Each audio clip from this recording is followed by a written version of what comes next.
You never loved me! I gave you everything. 3 in the morning, and I'm standing in my own kitchen like a stranger in my own life. The granite countertops Vanessa insisted we needed gleam under the pendant lights, cold and perfect. Just like everything else in this house. Just like my marriage, apparently. Before we dive deeper into this story, I have one small request. Please subscribe, drop a like, comment, and hit that hype button to boost this channel so more people can discover these incredible Reddit stories. My name is Daniel Cooper, and I'm a civil engineer. I build things that last. Bridges, foundations, structures that can withstand decades of pressure. Too bad I couldn't engineer a wife who wouldn't cheat. The insomnia started 3 weeks ago, right around the time Vanessa began working late nights at her social media marketing firm. Luxury brands, she calls them. High-end clients who demand perfection. Funny thing about perfection, it's usually an illusion. I pour myself a glass of water and lean against the sink, staring out at our perfectly manicured backyard. The motion sensor light flicks on, illuminating nothing but shadows and my own reflection in the window. 38 years old, still in decent shape, graying at the temples in what Vanessa used to call a distinguished way. Before she stopped noticing me altogether. The sound of her phone buzzing on the counter breaks the silence. Vanessa left it charging downstairs. First time in months she's been separated from the thing for more than 5 minutes. The screen lights up with a notification. Adrian. Last night was perfect. Next time, my place? Can't wait to photograph you again. Among other things. My hand freezes halfway to my mouth. The water glass trembles slightly, but I don't drop it. Engineers don't panic. We assess the situation, calculate the load-bearing capacity, and determine structural integrity. Right now, my marriage has the structural integrity of a house of cards in a hurricane. I set down the glass and pick up her phone. No password. She never thought I'd look. The conversation thread with Adrian Brooks stretches back weeks. Photos, suggestive messages, plans for private sessions at his downtown studio. My wife of 7 years, discussing positions that have nothing to do with photography. The smart thing would be to confront her immediately. The emotional thing would be to smash something. But I'm an engineer, and engineers think 3 steps ahead. I take photos of the conversation with my own phone, making sure to capture dates and times. Evidence, documentation, the foundation of any good plan. I put her phone back exactly where I found it and head upstairs. Vanessa is sprawled across our king-size bed, her auburn hair fanned across the pillow like she's posing for one of Adrian's shoots. She looks peaceful, innocent even. What do you call a marriage where your wife's phone gets more action than your bed? Modern. I slide under the covers, careful not to wake her, and stare at the ceiling. The house settles around us with small creaks and sighs, the sound of a structure under stress. I know that sound well. I also know how to reinforce a foundation before it collapses, or how to control the demolition. The next morning, Vanessa bounces into the kitchen wearing her favorite power outfit, a black blazer that costs more than most people's rent and heels that could double as weapons.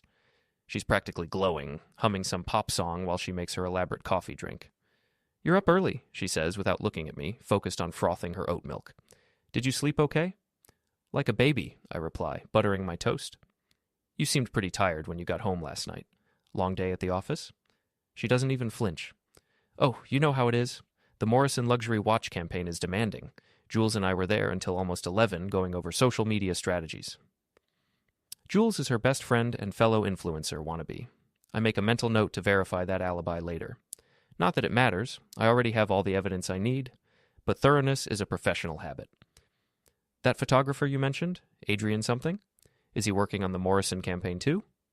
Now she pauses, just for a fraction of a second, but I catch it. "Adrian Brooks, yes. He's doing the product shots. Very talented. Very artistic. I bet he is." "Well, I hope the campaign goes well," I say, taking a sip of my coffee. "You know I support your career. Always have." She finally looks at me, and for a moment, something flickers across her face. Guilt? Doubt? It's gone before I can analyze it. "Thanks, Danny. That means a lot." She kisses my cheek, her lips barely making contact. "I might be late again tonight. This campaign is make or break for the agency." Of course it is. After she leaves, I sit in the silence of our house and plan. The thing about structural engineering is that you have to understand every component, every stress point, every potential failure before you can build something that lasts, or before you can bring it down safely. My phone rings. Mike Brennan, my best friend and business partner at Cooper & Associates Engineering. Danny boy, please tell me you have coffee ready. I'm running on fumes and bad decisions. Come on over. I need to talk to you anyway. Mike arrives 20 minutes later, looking like he wrestled with his morning routine and lost. His sandy hair sticks up at odd angles, and his shirt is wrinkled, but his mind is sharp as ever. He's the tech genius to my structural expertise, and together we've built a solid reputation in Portland's construction industry. Okay, what's with the face? He asks, pouring himself coffee from the pot I kept warm. What face? The face you make when you're calculating load distributions for a bridge that might collapse. Except this time, it's not about work, is it? I show him the photos on my phone. Mike's expression shifts from confusion to understanding to anger in the span of 30 seconds. Jesus, Danny. How long has this been going on? Based on the messages? At least 6 weeks? Maybe longer? What are you going to do? I'm going to be smart about it. Methodical. She wants to play games? Fine. But she's playing against someone who builds things for a living. Someone who knows how to lay a foundation. Mike nods slowly. What do you need? Information, verification, and maybe some of that computer magic you do. You got it. But Danny, are you sure about this? Maybe you should just confront her, try to work it out. I look around the kitchen, at the expensive appliances and designer fixtures, at the life we built together that apparently wasn't enough for her. She made her choice, Mike. Now she gets to live with the consequences. That afternoon, I drive by Adrian Brooks's studio in the Arts District. It's a converted warehouse with floor-to-ceiling windows and exposed brick, the kind of place that screams creative and expensive. His name is painted in minimalist letters across the front window, along with fine art photography and smaller text below. I park across the street and wait. At 2:47 p.m., Vanessa's silver BMW pulls up. She gets out, checks her reflection in the car window, and walks into the studio like she owns the place. She's wearing a dress I bought her for our anniversary last year. 43 minutes later, she emerges, hair slightly messed, lipstick gone, looking thoroughly satisfied. Adrian follows her out. Tall, lean, with that deliberately unkempt look that takes an hour to achieve. He's younger than me, maybe 32, with the kind of pretentious facial hair that suggests he takes himself very seriously. They kiss goodbye right there on the street, not caring who might see. The arrogance of it makes my jaw clench. They think they're invisible, protected by their own cleverness. They have no idea they're about to learn the difference between taking pictures and being in the frame. I drive home and call my sister Lila. She's a lawyer, sharp as a razor, and twice as cutting when she needs to be. If anyone can help me navigate this legally and strategically, it's her. Danny? What's wrong? You sound weird. I need your professional advice, and maybe your help with something. Okay, shoot. I tell her everything. The messages, the affair, my plans for a methodical response. Lila listens without interrupting, which means she's taking this seriously. First question, she says when I finish. Do you want to save the marriage or end it? It's already over, Lila. She ended it when she started screwing around. I just want to make sure I don't get destroyed in the process. Good, because if you're smart about this, you won't be. Maine is a no-fault divorce state, but adultery can still affect asset distribution, especially if she's been spending marital funds on her boyfriend. What assets are we talking about? I run through the list.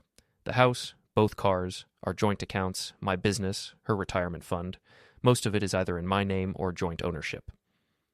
Here's what you're going to do, Lila says. Document everything. Every affair-related expense, every lie, every time she's supposed to be at work but isn't. Build a case. And Danny? Don't let her know you know. Not yet. The element of surprise is your biggest advantage. Already on it. One more thing. You said she works in social media marketing? Image is everything in that business. Just saying. After we hang up, I sit in my basement workshop, surrounded by the tools and projects that have always been my refuge. The smell of sawdust and metal, the precision of measurement and calculation. This is my world. A world where actions have consequences, where shortcuts lead to failure, where you can't fake structural integrity. Vanessa chose to build her affair on a foundation of lies. Now she's about to learn what happens when the load exceeds the design capacity. I wasn't in the dark, I was just waiting for the power outage. The next morning, I start building my case the way I'd approach any complex engineering project, with careful planning, precise execution, and multiple redundancies. While Vanessa showers, I photograph every joint financial document in our home office. Bank statements, credit card bills, investment accounts, insurance policies. The paper trail of our marriage, soon to become evidence in its dissolution.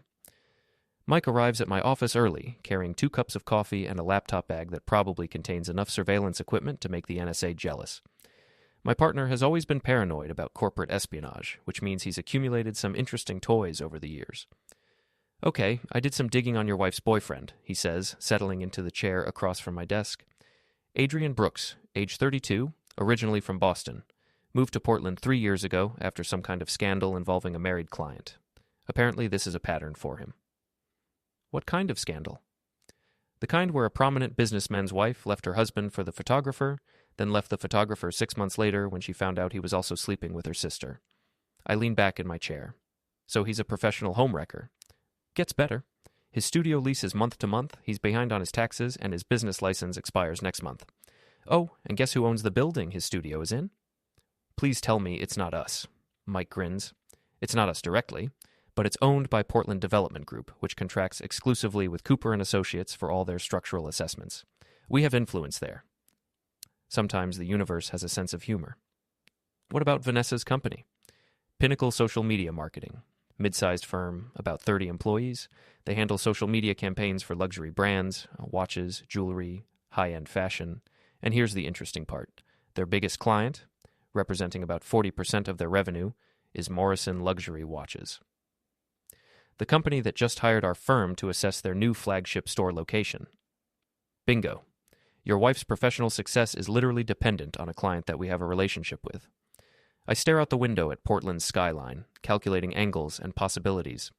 In engineering, we call it load path analysis, tracing how forces move through a structure to identify the most efficient points of intervention. In this case, the structure is my wife's carefully constructed double life. I need you to do something for me, I tell Mike. Can you set up some kind of tracking on Vanessa's car? Nothing illegal, just something that confirms her location when she says she's working late. I can do better than that. I can set up a GPS tracker that sends location data to your phone, completely legal as long as the car is registered in your name. It is. Then we're good. I'll install it this afternoon while she's at work. That evening, Vanessa comes home with her usual story about working late, but the GPS data tells a different tale. According to the tracker, she spent 3 hours at Adrian's studio, then stopped at an expensive lingerie boutique on the way home. The credit card alert on my phone confirms she spent $347 at La Perla. I'm watching TV in the living room when she walks in, carrying shopping bags she doesn't try to hide. Retail therapy? I ask casually. Just some new things for work. Image is important in my business. She kisses my forehead, and I catch a whiff of unfamiliar cologne mixed with her perfume. How was your day? Productive. We landed the Morrison project officially. Their new flagship store is going to be impressive. She freezes with one foot on the stairs. Morrison, as in Morrison Luxury Watches? That's the one. Apparently they're expanding their retail presence significantly. Should be a nice long-term contract for us. That's great, Danny. Really great. I can practically see the wheels turning in her head. Morrison is her agency's biggest client, and now her husband's company is working with them too. In her mind, she's probably calculating how to use this connection to advance her career. She has no idea she's just handed me another piece of leverage. The next few days fall into a routine of careful observation and documentation.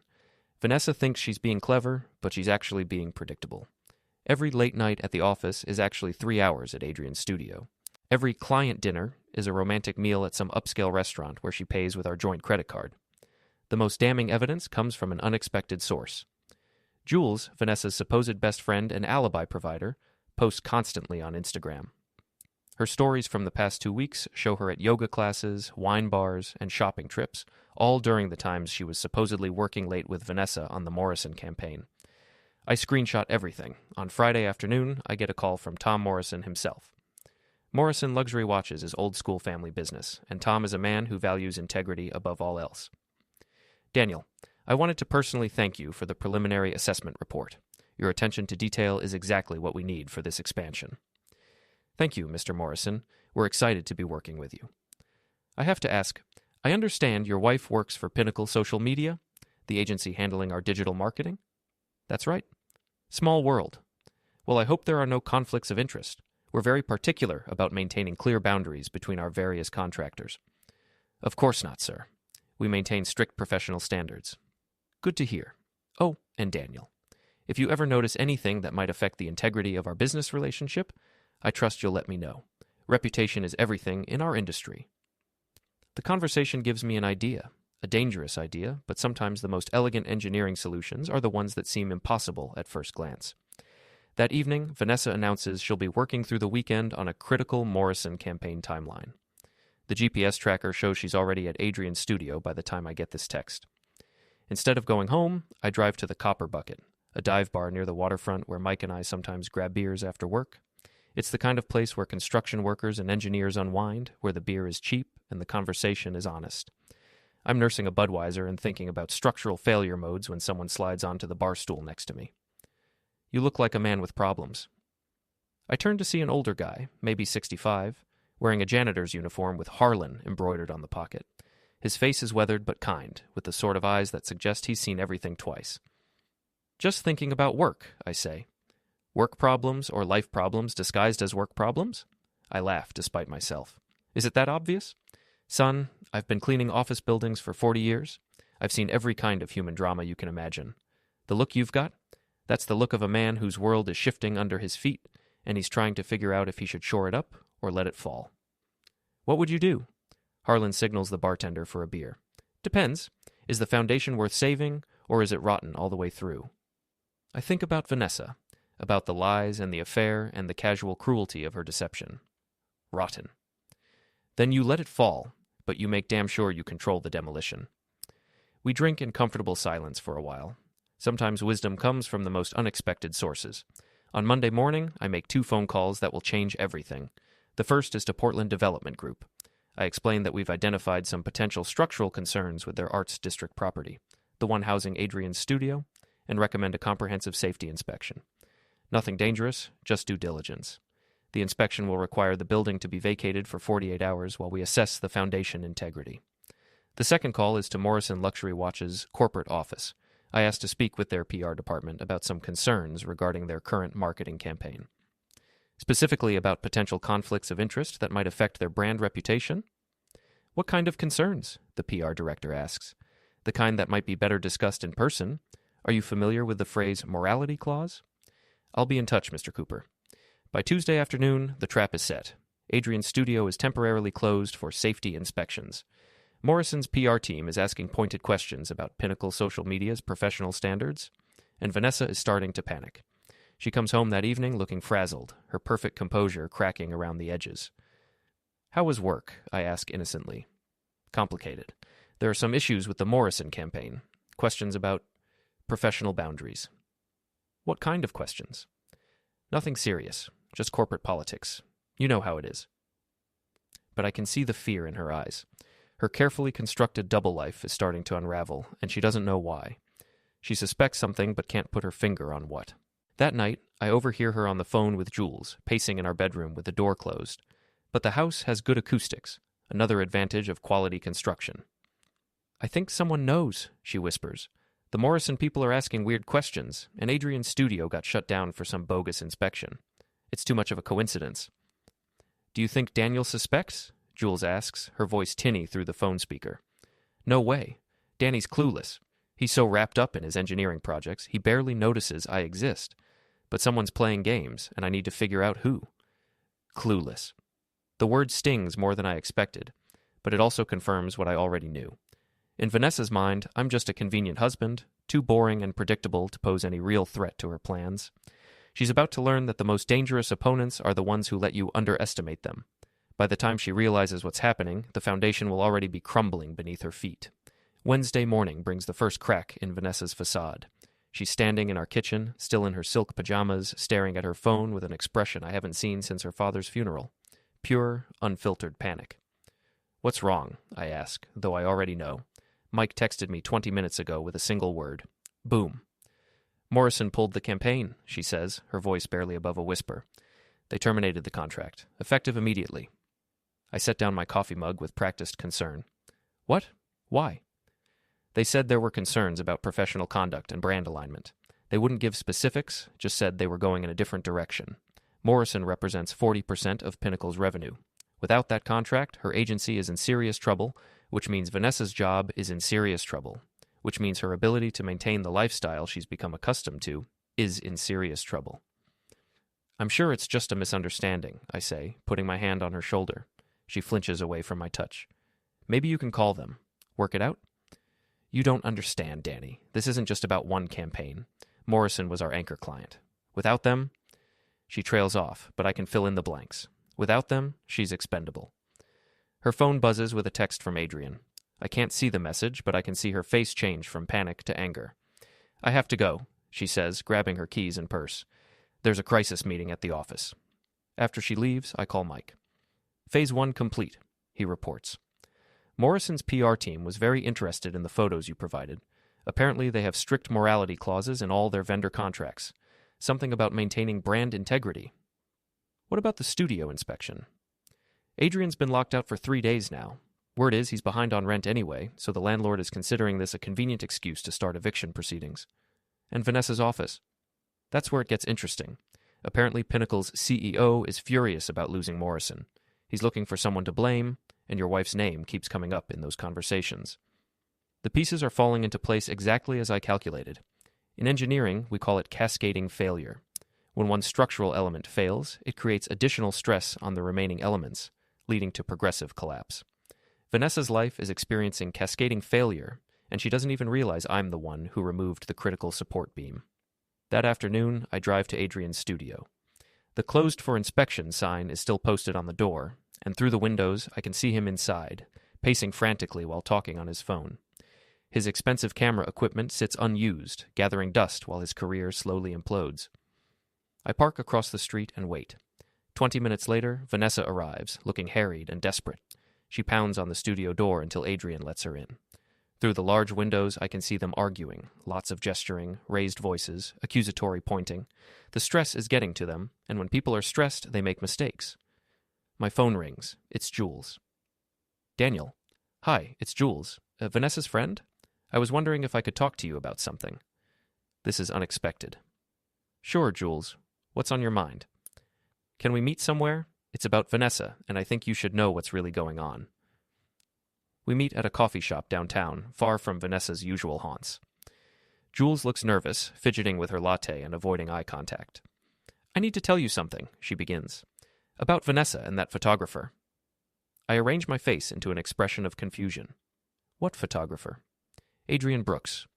They've been having an affair, Daniel, for weeks now. I've been covering for her, telling you she was with me when she was really with him, and I can't do it anymore. I'm sorry, what? Jules pulls out her phone and shows me photos. Vanessa and Adrian at restaurants, holding hands, kissing. Pictures that Jules took herself, probably for Instagram stories she never posted.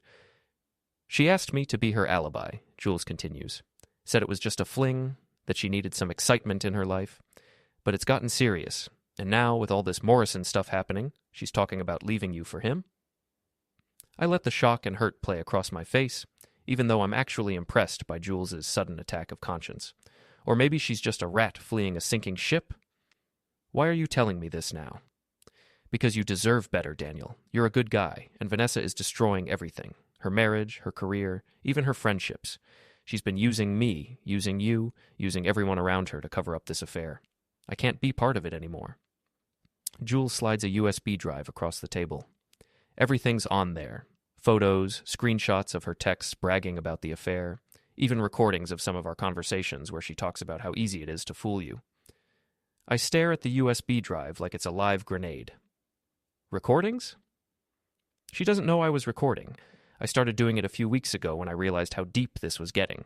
I guess I knew eventually someone would need proof. I pocket the drive and thank Jules for her honesty. As she leaves, I can't help but admire the irony. Vanessa surrounded herself with people as shallow and opportunistic as herself, and now they're turning on her the moment her life starts falling apart. That evening, Vanessa comes home looking like she's been through a war. Her makeup is smudged, her hair disheveled, and there's a manic energy in her movements that suggests she's running on pure adrenaline and desperation. We need to talk, she says, dropping her purse on the kitchen counter with a loud thud. Okay, about what? She paces to the window, then back to the counter, unable to stand still. About us, about our marriage, about what I need. What you need. I need more, Danny. More excitement, more passion, more life. We've become roommates, not lovers. We go through the motions, but there's no spark anymore. I lean against the counter, watching her performance with the detached interest of an engineer observing a stress test. What are you saying, exactly? I'm saying I've met someone who makes me feel alive again. Someone who sees me as more than just a wife who keeps the house clean and looks good at company parties. Someone? His name is Adrian. He's a photographer, an artist. He's passionate and creative and everything that's been missing from my life. The audacity is breathtaking. She's standing in our kitchen, wearing jewelry I bought her, living in a house I pay for, telling me about her affair like it's some kind of personal growth journey. How long? I ask quietly. Does it matter? It matters to me. She stops pacing and looks at me directly for the first time since she came home. 2 months, maybe 3. I didn't plan it, Danny. It just happened. Things like this don't just happen, Vanessa. People make choices. You're right. I made a choice, and now I'm making another one. She reaches into her purse and pulls out a manila envelope. I want a divorce. She slides the envelope across the counter. Inside are divorce papers, already filled out, already signed by her. All they need is my signature to make it official. I've talked to a lawyer, she continues. We can do this amicably. Split everything 50-50, no contest, no drama. You can keep the house if you want. I'm planning to move in with Adrian anyway. I stare at the papers, at my wife's signature in blue ink, at the legal dissolution of 7 years of marriage reduced to a stack of forms and checkboxes. What if I don't want a divorce? Then you're going to have to accept that Adrian is part of my life now, part of our life. I'm not giving him up, Danny. I can't. He makes me happy in a way that you haven't in years. The ultimatum hangs in the air between us. Accept her affair or accept the divorce. Those are my options, according to her. She's so confident, so sure that she holds all the cards, that she's offering me a choice between humiliation and abandonment. She has no idea that I've been planning for this moment for weeks. I pick up a pen from the counter and sign the papers without hesitation. Vanessa's face goes through a series of expressions: surprise, confusion, and finally something that might be disappointment. That's it? She asks. You're not going to fight for us? You just told me there is no us. You made that decision weeks ago when you started sleeping with Adrian. I'm just making it official. I expected you to be more upset. I hand the signed papers back to her. I'm a practical man, Vanessa. When a structure is compromised beyond repair, you don't waste time and resources trying to fix it. You tear it down and build something better. She stares at the papers in her hands like she can't quite believe what just happened. So that's it? 7 years of marriage and you're just giving up? I'm not giving up. I'm accepting reality. You want to be with Adrian? Go be with Adrian. You want excitement and passion? Go find it. But don't expect me to subsidize your adventure. What do you mean? I mean, you might want to read those papers more carefully before you file them, especially the parts about asset division and spousal support. For the first time since she walked in, Vanessa looks uncertain. She flips through the pages, scanning the legal language with growing alarm. It says here that you're claiming adultery as grounds for divorce, and that you're requesting full ownership of all marital assets acquired during the marriage. That's right. You can't do that. Maine is a no-fault state. Maine allows no-fault divorce, but it also allows fault-based divorce when there's evidence of adultery. And adultery can affect asset distribution, especially when marital funds have been used to support the affair.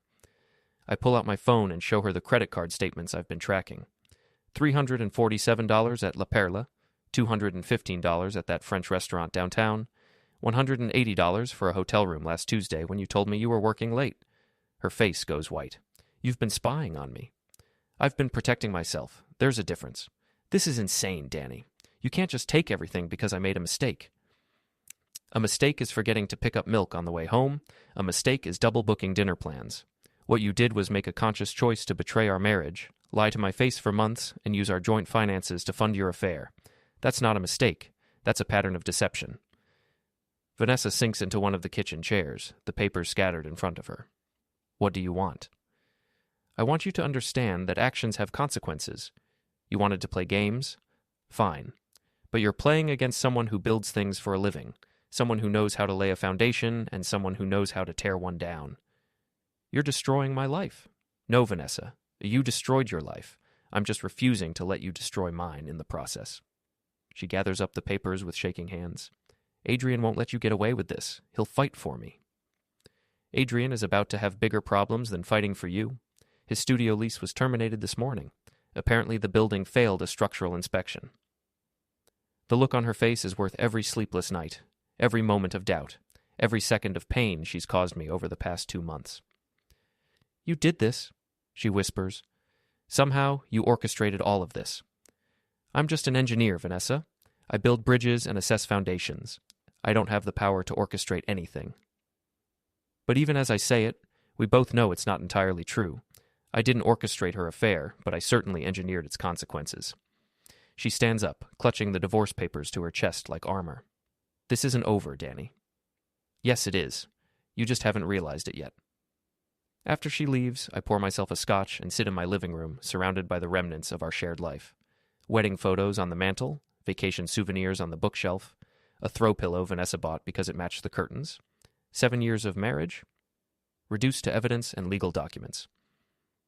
My phone buzzes with a text from Mike. How did it go? She signed the papers, I reply. Phase 2 complete? What's Phase 3? I look around the house, at the life I built with a woman who threw it away for excitement and passion and whatever else she thought she was missing. Phase 3 is making sure she understands the full cost of her choices. Some signatures can't be erased, but they can be very, very expensive. Thursday morning arrives with the kind of gray, drizzling rain that makes Portland look like a noir film. I'm in my office by 7 a.m., reviewing structural plans for a new apartment complex. When Mike bursts through the door with 2 cups of coffee and a grin that suggests he's been up all night causing trouble. Please tell me you have good news, I say, accepting the coffee gratefully. Better than good. I have spectacular news. He settles into the chair across from my desk and pulls out his laptop. Remember how I said I could work some computer magic? Well, last night I performed a miracle. What kind of miracle? The kind where Adrian Brooks's entire digital life implodes simultaneously. Mike's fingers dance across the keyboard, pulling up screen after screen of data. First, his website mysteriously crashed. Server problems, very technical, very expensive to fix. Mysteriously? Okay, not mysteriously. I may have discovered some vulnerabilities in his hosting service. Purely by accident, of course. Of course. But wait, there's more. Remember how I mentioned he's behind on his taxes? Well, it turns out he's also behind on his business license renewal, his insurance payments, and his equipment financing, all of which became public record when the state filed liens against his assets this morning. I lean back in my chair, impressed despite myself. How did you manage that?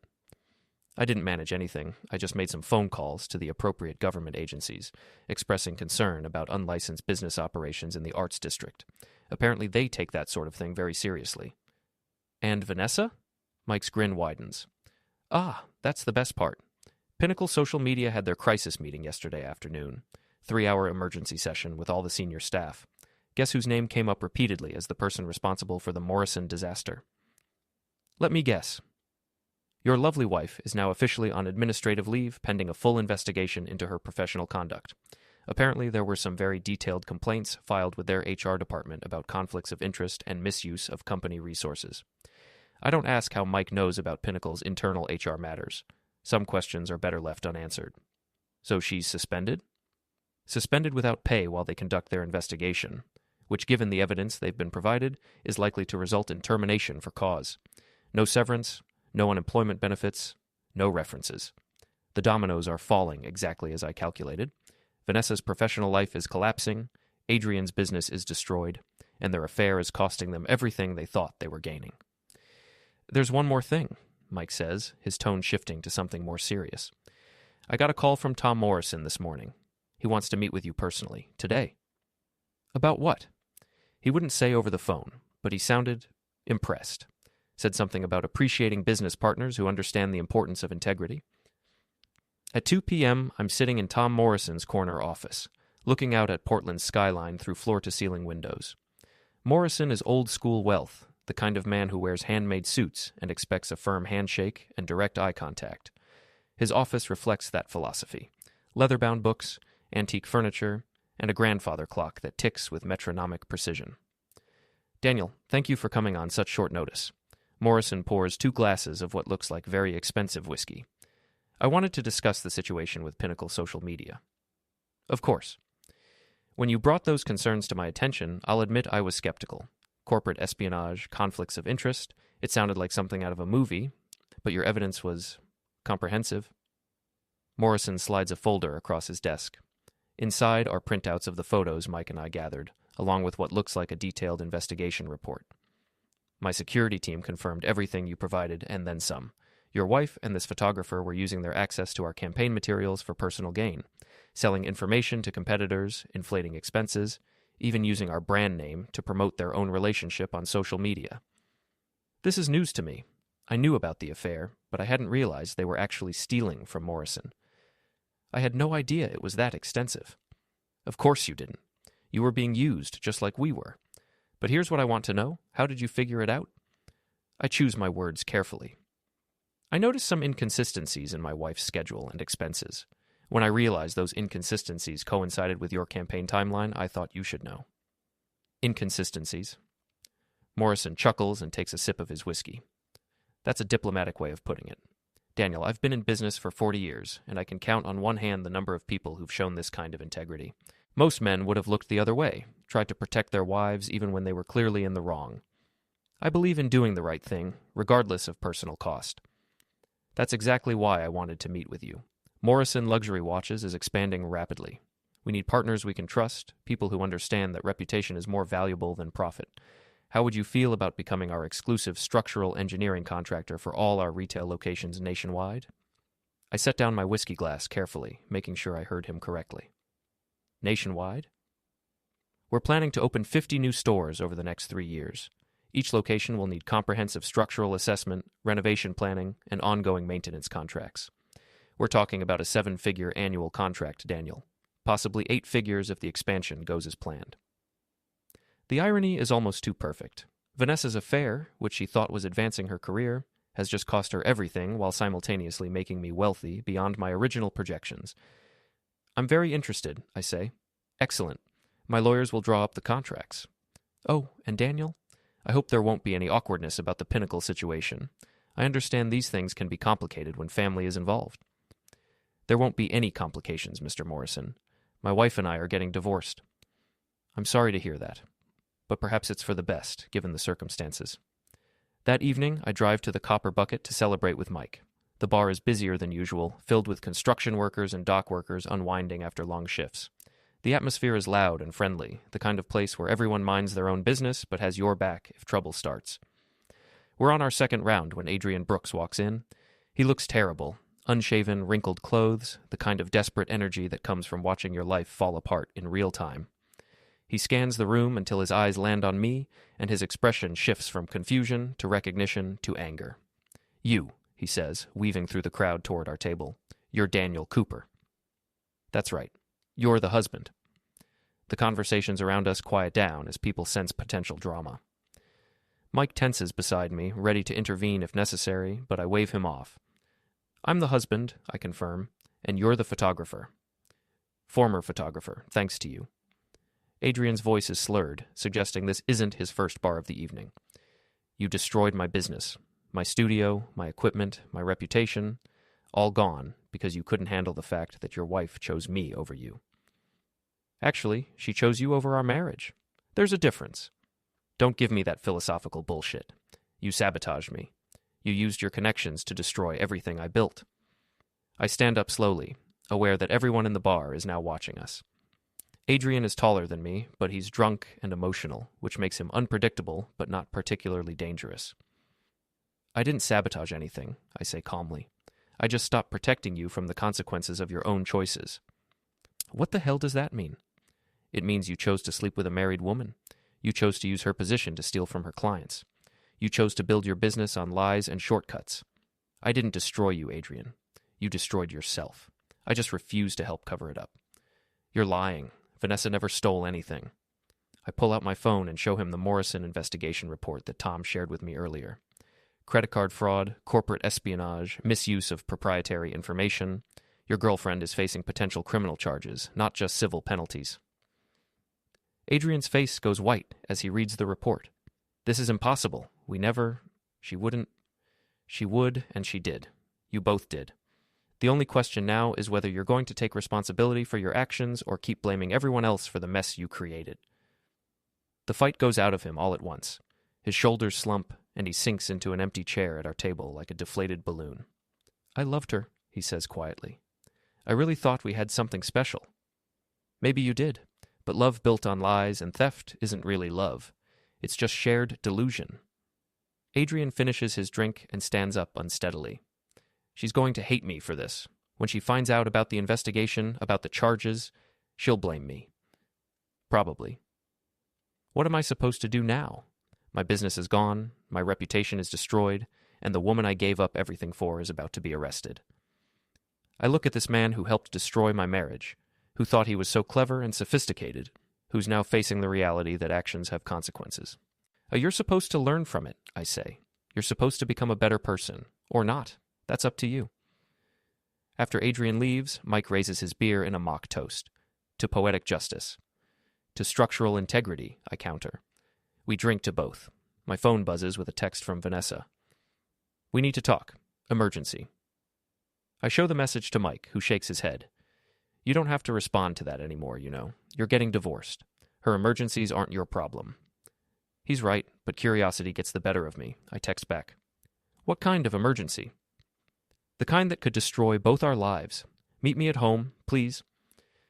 Against my better judgment, I drive home to find Vanessa pacing in our living room like a caged animal. She's still wearing yesterday's clothes, and her usually perfect hair is a mess. There are legal documents scattered across the coffee table, and her laptop is open to what looks like a news article. Thank God you're here, she says when I walk in. We have a problem, a big problem. We don't have problems anymore, Vanessa. You have problems. Don't be an ass, Danny. This affects you too. She points to her laptop screen. Morrison is filing criminal charges. Corporate espionage, fraud, theft of proprietary information. They're saying Adrian and I stole campaign materials and sold them to competitors. Did you? That's not the point. That's exactly the point. Did you steal from Morrison? She stops pacing and looks at me with desperate eyes. It wasn't stealing. It was just sharing information. Adrian knew some people in the industry who were interested in Morrison's marketing strategies. We made a little money on the side, but it wasn't hurting anyone. You were selling your clients' confidential information to their competitors, and you don't think that's stealing? It's corporate espionage at worst, a civil matter, but they are treating it like we robbed a bank. I sit down on the couch and look at the legal documents she's scattered around. Criminal complaint, arrest warrant, asset seizure order. The full weight of the legal system is about to come down on her head. What do you want from me, Vanessa? I want you to help me. Call Morrison, tell him this is all a misunderstanding. You have a relationship with them now. They'll listen to you. You want me to lie to protect you? I want you to help your wife. You're not my wife anymore. You signed the divorce papers, remember? You chose Adrian over me, remember? You told me I was boring and predictable and that you needed more excitement in your life, remember? She sinks into the chair across from me, tears streaming down her face. I made a mistake, Danny. A terrible mistake. But I can't go to prison. My career, my reputation, my whole life, it'll all be over. It's already over. Please. I know I hurt you. I know I betrayed you. But we had 7 good years together. That has to count for something. I look at this woman I once loved, who threw away our marriage for the thrill of an affair, who's now begging me to save her from the consequences of her own choices. It does count for something, I say finally. It counts for me not calling the police myself when I first discovered what you were doing. What do you mean? I pull out my phone and show her the photos and documents I've been collecting for weeks. I've known about the affair for a month, Vanessa. I've known about the Morrison theft for 2 weeks. I could have turned you in immediately, but I didn't. I let you make your own choices and face your own consequences. You've been planning this. All of it. I've been protecting myself. There's a difference. She stares at me like she's seeing me for the first time. You're not the man I married. No, I'm not. The man you married would have tried to save you from yourself. The man you married would have covered for you, made excuses, helped you avoid responsibility for your actions.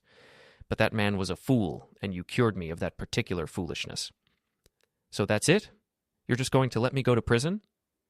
I'm going to let you face the consequences of your choices, just like you let me face the consequences of yours.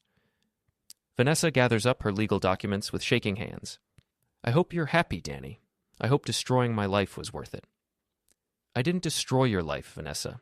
You did that all by yourself. I just refuse to help you rebuild it on someone else's foundation. After she leaves, I sit in the quiet of my house and think about the past month. The planning, the investigation, the careful orchestration of consequences. It feels like the end of a long, complex engineering project. Exhausting but satisfying, with all the structural elements properly aligned. My phone rings. It's Lila. I just heard about the Morrison charges, she says. Are you okay? I'm fine. Better than fine, actually. Danny, I have to ask, how much of this did you plan? I consider the question carefully. I didn't plan the affair, Lila. I didn't plan the theft. I didn't plan any of Vanessa's choices. I just made sure that when she made those choices, she had to live with all the consequences. That's not really an answer. It's the only answer I have. Well, for what it's worth, I think you did the right thing. She made her bed, now she gets to lie in it. After we hang up, I pour myself a scotch and step out onto the back patio. The rain has stopped, and the city lights reflect off the wet pavement like scattered diamonds. Tomorrow, the Morrison contract will make me wealthy. Tomorrow, Vanessa will probably be arrested. Tomorrow, Adrian will start the long process of rebuilding his life from scratch. But tonight, for the first time in months, I sleep peacefully in my own house, in my own bed, with no lies to uncover and no betrayals to document. Some people find closure. I prefer structural integrity. Friday morning brings unexpected sunshine and a phone call that changes everything. I'm in my kitchen, actually enjoying my coffee for the first time in weeks, when my phone rings with a number I don't recognize. Daniel Cooper? This is Detective Sarah Walsh, Portland Police Department. I need to speak with you about your wife, Vanessa Cooper. Despite everything that's happened, despite the divorce papers and the criminal charges, the idea of something happening to Vanessa still affects me. Is she okay? She's fine, physically, but she's been arrested on charges of corporate espionage and fraud. She's claiming you were involved in the scheme, and we need to verify some information. I'll be right there. The Portland Police Department's downtown precinct is exactly what you'd expect. Fluorescent lights, industrial carpet, and the smell of burnt coffee mixed with institutional disinfectant. Detective Walsh is a no-nonsense woman in her 40s with sharp eyes and a handshake that could crack walnuts. Mr. Cooper, thank you for coming in. I know this must be difficult. She leads me to an interview room that's probably designed to make people nervous. Gray walls, metal table, chairs that are deliberately uncomfortable. I've seen enough crime shows to know the drill. Your wife is claiming that you were the mastermind behind the Morrison theft, Walsh begins, opening a file folder thick with documents. According to her statement, you discovered the affair and blackmailed her into stealing proprietary information as revenge. That's not true. Can you prove it? I pull out my phone and show her the timeline I've been carefully documenting. I have evidence that the theft began weeks before I discovered the affair. Credit card statements, bank deposits, email timestamps. Everything shows that Vanessa and Adrian Brooks were stealing from Morrison long before I knew about their relationship. Walsh examines my phone, scrolling through the evidence with professional interest. This is very thorough documentation. I'm an engineer. I document everything. When did you first suspect your wife was having an affair? About a month ago. She started working late, her behavior changed, and I found some text messages on her phone. And when did you first learn about the Morrison theft? 2 weeks ago. I was reviewing our joint credit card statements and noticed some unusual deposits to her personal account. When I investigated further, I discovered she was selling confidential client information. Why didn't you report it immediately? This is the question I've been dreading. The honest answer is that I wanted to see how far she would go, how much rope she would give herself to hang with. But that makes me sound calculating and vindictive. I was in shock, I say instead. My marriage was falling apart, and I was trying to process the fact that my wife was not only cheating on me but also committing crimes. I needed time to figure out what to do. But you did eventually report it. I reported concerns about conflicts of interest to Morrison's corporate office. I felt they had a right to know that their marketing contractor was compromised. Walsh makes notes in her file. Your wife seems to think you orchestrated her downfall. The studio closure, the contract cancellation, even her suspension from work. She's claiming you pulled strings to make all of that happen. Detective, I'm a structural engineer. I assess buildings and design foundations. I don't have the power to orchestrate corporate investigations or government inspections. If Vanessa's life is falling apart, it's because she built it on a foundation of lies. Very poetic. Very true. Walsh closes her file and leans back in her chair. Mr. Cooper, I'm going to be straight with you. Your wife is looking at serious federal charges. Corporate espionage, wire fraud, money laundering. We're talking about potential prison time. She's desperate, and desperate people say desperate things. What are you telling me? I'm telling you that unless she can provide concrete evidence that you were involved in the theft, her accusations are just the desperate lies of someone trying to avoid responsibility. And based on the evidence you've provided, that seems unlikely. So I'm not in trouble? You're not in trouble, but I do have some advice for you. What's that? Stay away from your wife. Don't take her calls, don't meet with her, don't try to help her. She's going to get more desperate as this case progresses, and desperate people do unpredictable things. I leave the police station feeling lighter than I have in weeks. Vanessa's final gambit, trying to drag me down with her, has failed. Her lies are unraveling as quickly as her life, and there's nothing left for her to do but face the consequences of her choices. My phone buzzes with a text from Mike. Emergency at the office. Get here now. I find Mike in our conference room with Tom Morrison and 2 men in expensive suits who have corporate lawyer written all over them. The atmosphere is tense, and everyone looks like they're preparing for war. Daniel, thank God you're here, Morrison says, standing to shake my hand. We have a situation. What kind of situation? One of the lawyers, a thin man with silver hair and cold eyes, opens his briefcase and pulls out a stack of documents.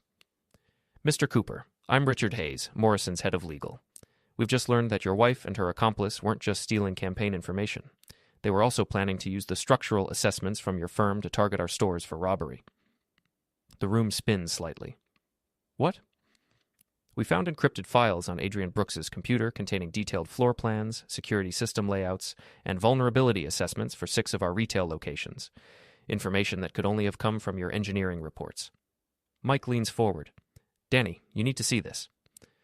He slides a laptop across the table, showing me what looks like a detailed heist plan. Store layouts, guard rotations, alarm system specifications, even optimal escape routes. It's like something out of a movie, except it's real and it involves my work. This is impossible, I say. Our reports are confidential. They're stored on secure servers with multiple layers of encryption. Someone with access to your systems provided this information, Hayes continues. The question is whether it was you or whether your wife somehow gained unauthorized access. It wasn't me. Morrison holds up his hand. Richard, I don't think Daniel was involved, but we need to figure out how his wife got this information. I think back over the past few months, trying to remember any time Vanessa might have had access to my work computer. Then it hits me. The home office, I say. I sometimes work from home and my laptop automatically syncs with our office servers. If Vanessa had access to my computer, she could have copied the files, Mike finishes. Danny, do you remember her ever using your laptop? I think about all the evenings she claimed to be working late while actually meeting Adrian. All the times she was home alone with unlimited access to my computer and files. She had access whenever she wanted it. I never thought to password protect it from my own wife. Hayes makes notes on a legal pad. Mr. Cooper, we're going to need you to cooperate fully with our investigation. We'll need access to your computer, your office systems, and any communications you might have had with your wife about Morrison properties. Of course. There's something else, Morrison adds. The FBI is taking over this case. Corporate espionage involving multiple states and potential armed robbery makes this a federal matter. They'll want to interview you as well. The next few hours are a blur of interviews, document reviews, and technical analysis. FBI agents, corporate security specialists, and computer forensics experts turn my office into a crime scene. They image my hard drives, review my email history, and reconstruct every digital interaction I've had with Morrison's systems. By evening, the picture is clear. Vanessa used her access to my home computer to steal not just marketing information, but also detailed security assessments for Morrison's retail locations. She and Adrian weren't just committing corporate espionage, they were planning actual robberies. The good news, Agent Martinez tells me as the investigation winds down, is that you're clearly a victim here, not a perpetrator. Your wife violated your trust and used your work to plan crimes you had no knowledge of. The bad news? The bad news is that your wife is looking at federal charges that could put her away for 20 years, and she's still claiming you were the mastermind. I drive home through the darkening city, trying to process the magnitude of what Vanessa has done. It's one thing to have an affair, another thing to steal marketing information, but planning armed robberies using my work? That crosses a line I didn't even know existed. My house feels different when I walk in. Not just empty, but somehow cleaner. Like a contamination has been removed. I pour myself a scotch and sit in my living room, surrounded by the remnants of my marriage and the evidence of my wife's crimes. My phone rings. It's Vanessa calling from jail. Danny, please, you have to listen to me. Against Detective Walsh's advice, I answer. What do you want, Vanessa? I want you to tell them the truth. Tell them this was all your idea, that you forced me to do it. I'm not going to lie for you. You have to. They're talking about 20 years in prison, Danny. 20 years. I'll be 55 when I get out. My life will be over. Your life is already over. You ended it when you decided to steal from my clients and plan robberies using my work. I never planned any robberies. That was all Adrian's idea. I just gave him some information. I didn't know what he was going to do with it. You gave him security assessments, Vanessa. Detailed vulnerability reports for high-value retail locations. What did you think he was going to do with them? Redecorate? I thought he was just curious about your work. I thought it would help him understand you better. The lies keep coming, even now, even when she's caught red-handed with evidence of her crimes. She's so used to manipulating reality to fit her narrative that she can't stop, even when the truth is documented in black and white. Goodbye, Vanessa. Danny, wait. Please, I'm begging you. I know I hurt you. I know I betrayed you, but we were married for 7 years. That has to count for something. Please don't let me go to prison for 20 years. I think about those 7 years. The good times, the bad times, the promises we made to each other that she broke without a second thought. The woman I loved, who turned into someone I don't even recognize. It does count for something, I say finally. It counts for me not testifying against you unless I'm forced to. But I won't lie for you, and I won't take responsibility for your choices. You made this bed, Vanessa. Now you get to lie in it. I hang up and turn off my phone. The next morning, I wake up to find news vans parked outside my house. The Morrison robbery plot has leaked to the media, and suddenly I'm the innocent husband in a story of corporate espionage and planned heists. Reporters want interviews, neighbors want gossip, and my phone won't stop ringing. I call in sick to work and spend the day hiding in my house, watching through the blinds as strangers dissect my life on television. The story has everything the media loves: private life, betrayal, crime, and a sympathetic victim. I'm being portrayed as the hard-working husband who was betrayed and used by his scheming wife and her criminal boyfriend. It's not entirely inaccurate, but it's not entirely true either. I wasn't as innocent as they're making me out to be. I knew about the affair, I knew about the theft, and I chose to let events play out rather than intervene.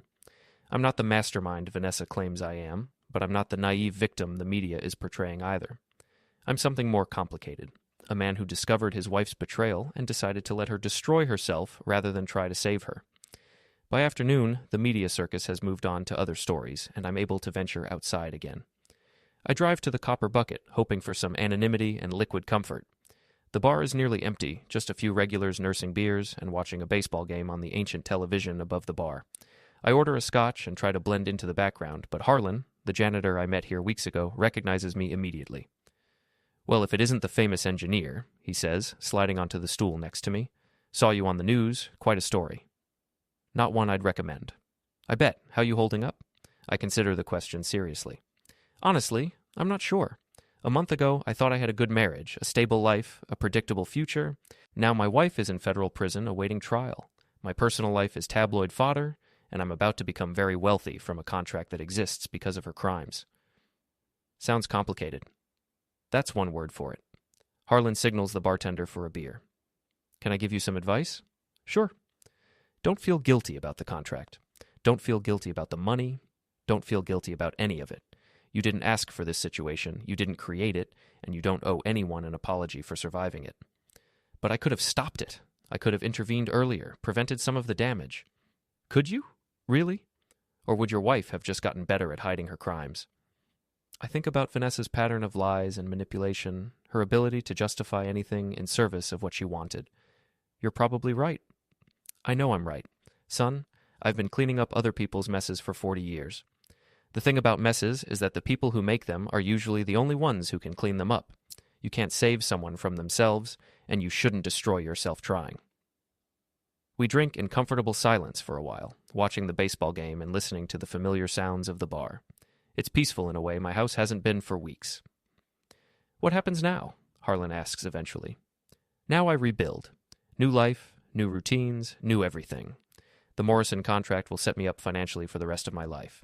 I can expand the business, maybe travel, definitely move somewhere without quite so many reporters." Sounds like a plan. It is a plan. A good one, I think. My phone buzzes with a text from Mike. "Turn on Channel 8, now."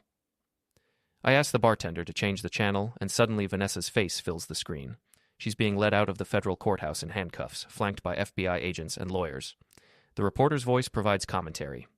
Vanessa Cooper, accused of corporate espionage and conspiracy to commit armed robbery, was denied bail today after prosecutors argued she poses a flight risk.